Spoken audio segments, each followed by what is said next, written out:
You ask Tiger to solve. This deals with linear equations with one unknown. The final result is x equals 1. Let's solve it step by step. Group all x terms on the left side of the equation.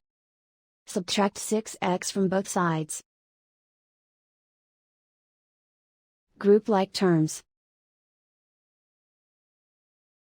Simplify the arithmetic. Group like terms. Simplify the arithmetic.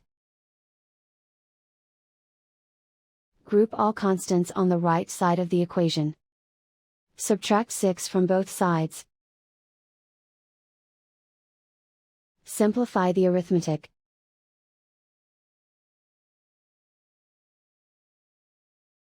Isolate the x.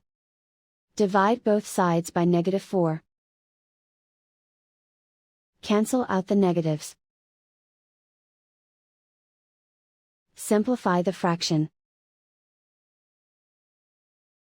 Cancel out the negatives. Simplify the fraction.